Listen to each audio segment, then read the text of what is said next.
डंडा आ जाए आपके हाथ में, हाँ। किस किस को तुनना चाहते हैं, किस किस को दिल करता है कि डंडा ਤੁਹਾਡੇ ਹੱਥ 'ਚ ਹੋਵੇ ਤੇ ਉਹ ਅੱਗੇ ਲੱਗ ਕੇ ਚੌਧਰੀ ਨਸੇ? ਪਰਵੇਜ਼ ਲਈ ਸਾਹਿਬ ਨੂੰ ਠੀਕ ਹੈ। ਉਹਨਾਂ ਦੀ ਚੰਗੀ ਕੁੱਟ ਚਾੜਨਾ ਚਾਹੁੰਦਾ, ਖਾਨ ਬਾਬਾ ਦੀ ਚੰਗੀ ਕੁੱਟ ਚਾੜਨਾ ਚਾਹੁੰਦਾ, ਹਰੀਮ ਸ਼ਾਹ ਨੂੰ ਬੜੀ ਫੈਂਟੀ ਲਾਣਾ ਚਾਹੁੰਦਾ ਦਿਲੋਂ ਤੌਰ ਤੇ, खुदा मेरा जानता है। शेख रशीद ਨੂੰ ਕੁੱਟਣਾ ਚਾਹੁੰਦਾ, परवेज रशीद को बड़ी फैंटी लगाना चाहता हूँ, मेरा अल्लाह दुआ है इस बात बड़ी फैंटी, बड़ी फैंटी लगाना चाहता हूँ परवेज रशीद, उनकी भी कांबे टांग जाएंगी, उनकी भी कांबे टांग जाएंगी। हुसन परस्त हूँ, बेइंतहा हुसन परस्त हूँ, एक उम्र में दिल फेंक भी बेइंतहा था, हर लड़की से मैं इज़हार मोहब्बत कर देता था खुलेआम। तो कितने नाकाम इश्क हैं और कामयाब इनके इश्क कितने हैं? मेरा एक मफरूज़ा है, वो ये है कि मोहब्बत कभी रुकती नहीं है, हर रोज़ नहीं होती, डेली सकता, यानी आज भी अल्हम्दुलिल्लाह। लेकिन उसका मतलब ये नहीं होता कि आपने उसके साथ शादी कर लेनी है, आपने उसके साथ ज़िंदगी गुजार लेनी है, आपने उसके साथ लाइफ करनी है। हर औरत की ख्वाहिश है कि मुफ्ती कवि के कुर्ब में बैठे। अस्सलाम वालेकुम, मैं उस्मान बुरड़, आप देख रहे हैं मेरा यूट्यूब चैनल। आज हमारे साथ मौजूद है यासिर शमून।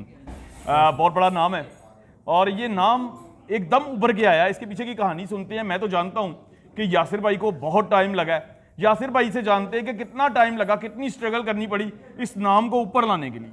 सबसे पहले तो बहुत शुक्रिया उस्मान, आपने मुझे मौका दिया। आपका एक इतना फेमस यूट्यूब चैनल है आपके नाम से और लोग इसे देखते भी हैं और लोग इतनी बड़ी फ़ैन फॉलोइंग आपकी है।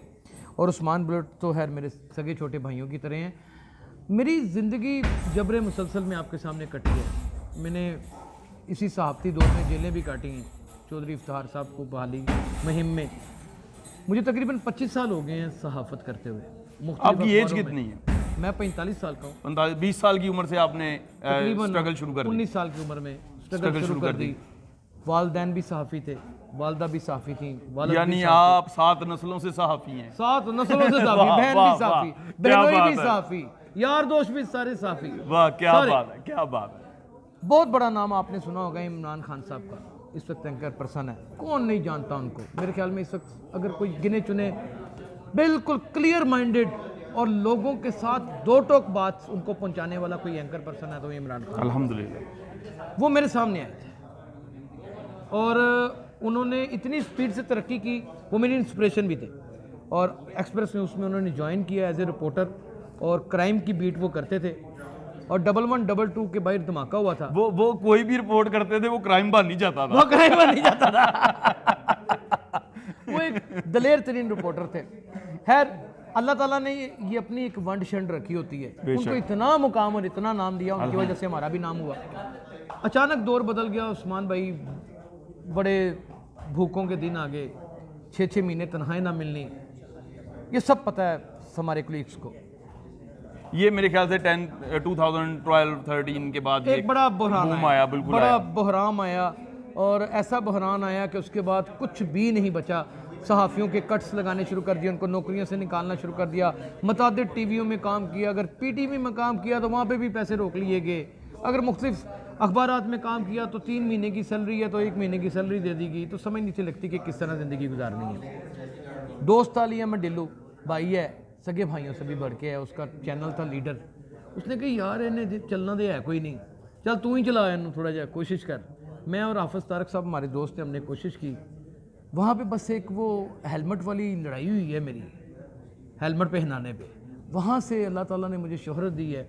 मैं उतना ही ज़हीन पहले था, उतना ही ज़हीन आज हूँ, उतना ही दलेर पहले था, उतना ही दलेर आज हूँ। बस ये उसने इज्जत देनी थी। अल्लाह ताला कहता है ना कि टाइम आता है, एक टाइम आता है, एक वक्त आता है, उसका जो सब्र से इंतजार करता है उसको सब कुछ मिल जाता है। बिल्कुल मिल जाता है। और जो बेसब्रा हो जाता है वो सब गवा लेता है, सब गवा लेता है। और मैं आपको इसमें ये भी बात बता दूं कि जैसे कि कोई लोग चैंपियनशिप की ट्रॉफी हासिल करने के लिए मुकाबले लड़ते हैं, आपने नहीं लड़े, लेकिन आप अपनी फ़ैन फॉलोइंग देखें, आप किसी स्टेडियम में खड़े हो जाएं, आपसे सेल्फियां बनवाने के लिए लोगों की एक तादाद लग जाएगी। यासिर भाई, मैं जफर सफारी का इंटरव्यू कर रहा था। अच्छा। तो मैंने उनसे पूछा कि भाई आपको पूरी दुनिया के अंदर लोग जानते हैं, इतना बड़ा नाम है बड़ा जफर नाम सफारी। है, बड़ा नाम। सोना तो बपी लहरी भी पहनता है, हाँ, सोना और लोग भी पहनते हैं, आपका नाम इतना बड़ा क्यों है? तो उसने बड़ा प्यारा जवाब दिया, कहता है ये अल्लाह की रहमत है। ये अल्लाह की रहमत है। ये नाम बड़ा करना अल्लाह का काम। ये उसी का काम है, इसके अलावा दूसरा बंदा कुछ भी नहीं। किरदार होते हैं, मैं भी एक छोटा सा किरदार हूँ, उस्मान बुलेट भी एक छोटा सा किरदार है। और लेकिन वो इसके अंदर मैं यासिर भाई आपकी बात काट रहा हूँ, एक चीज कहना चाहूंगा कि अच्छी चीज में नाम बनाया जाए तो अच्छी बात है। आजकल टिकटॉक के ऊपर गलत कंटेंट, गंदी चीजें, पोला रिकॉर्ड टाइप के लोग शाइस्ता। जो गालियां निकालनी, ये करना, जैसे वो एक है वो प्रोग्राम करता है वकार का, वकार का गंदी घटिया बातें लोगों की माओ बहनों को डिस्कस करना। बिल्कुल। तो मेरे ख्याल से बेहतर है कि आप अच्छी चीजों में नाम बनाएं। लोग आपको देखते जरूर हैं लेकिन गालियों वाली नजर से। उस्मान जो इस वक्त थिंक टैंक्स हैं, जो समझते हैं कि सोशल मीडिया आगे आने वाले वक्तों में कैसे चलेगा, उनका मैं नाम नहीं लूँगा क्योंकि ज़ाहिर हम एक ही फील्ड में काम करते हैं। वो ये कहते हैं कि जो ज़्यादा अच्छी गालियाँ दे देगा, जो ज़्यादा बॉडी पार्ट्स खेल लेगा, जो ज़्यादा फाहश बातें कर लेगा, जो ज़्यादा लोफर बातें कर लेगा, वो कामयाब हो जाएगा। आप यकीन करें कि मैंने हीरा मंडी जाके प्रोग्राम किया माई तीका के ऊपर, यार उसने एक दफ़े मेरी बैंड बजा दी, मुझे असम्बली हाल में जाके उसके साथ सुलह करनी पड़ी।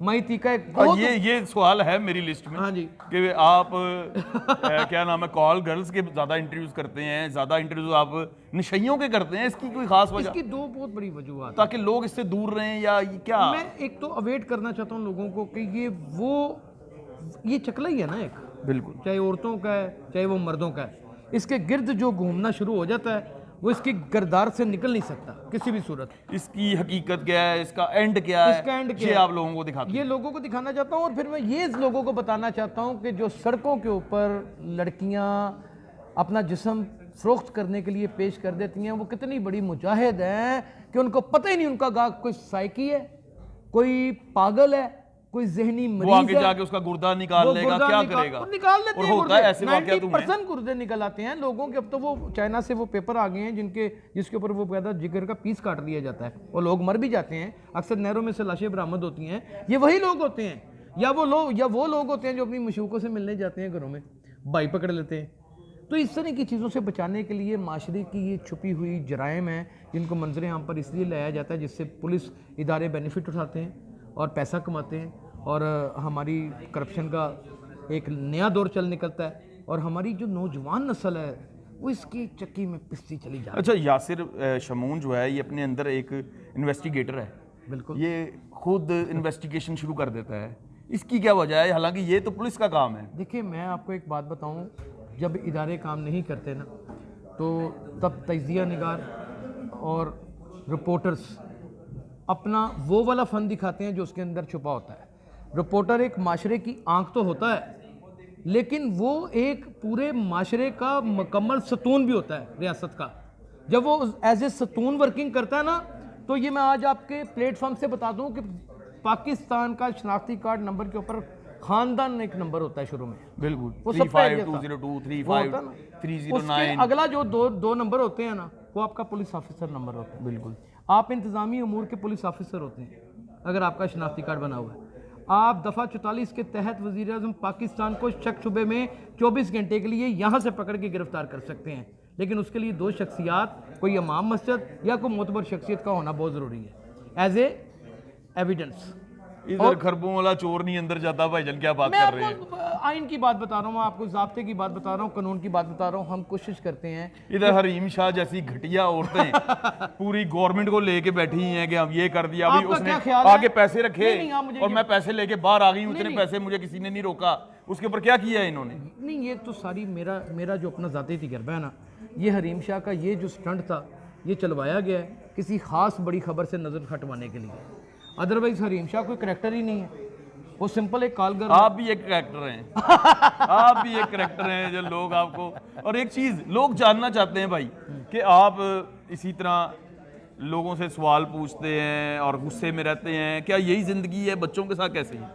मैं बड़ा हिटलर आदमी बच्चों के साथ, अच्छा, बहुत ज़्यादा। मेरा बेटा मुझसे बहुत डरता है और मेरी बेटियां माशाल्लाह मीडिया में ही हैं और बेइंतहा वो कंट्रोल में रहती हैं, वो बड़े हिसाब में रहती हैं। मैं बड़ा जब यानी किया घर ही में काम- भी आप गुस्से नहीं हैं हाँ गुस्से वाले, और नॉर्मल लाइफ में भी गुस्से नहीं हैं? यानी कि गुस्से से मुराद ये कि असूल की बात के ऊपर कॉम्प्रोमाइज नहीं कर पाता उस्मान, मुझसे नहीं होता। अच्छा, और यही शौक है कि लोगों को उधेड़ना है या कोई और शौक भी है?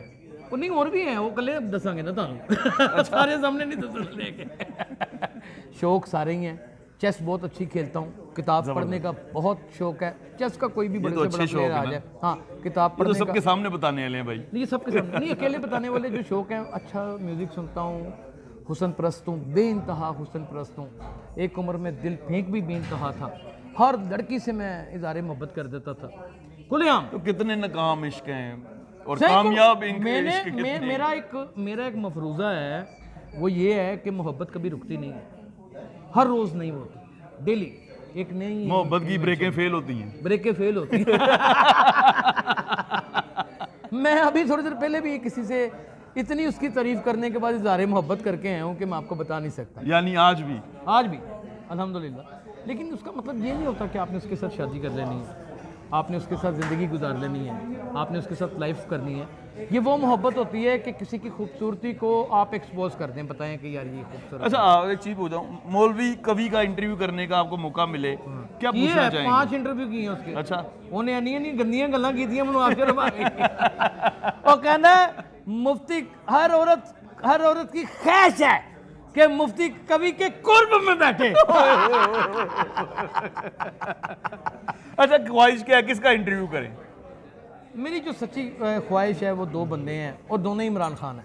एक एंकर पर्सन है इमरान खान, उसका इंटरव्यू करना चाहता हूँ क्योंकि मैं बहुत लव करता हूँ उसके साथ। अच्छा क्योंकि मुझे पसंद ही वो है, सच्ची जो बात है, कोई नहीं बड़े से बड़ा एंकर। और एक इमरान खान साहब का, हमारे प्राइम मिनिस्टर, बेइंतहा मोहब्बत है उनसे मुझे।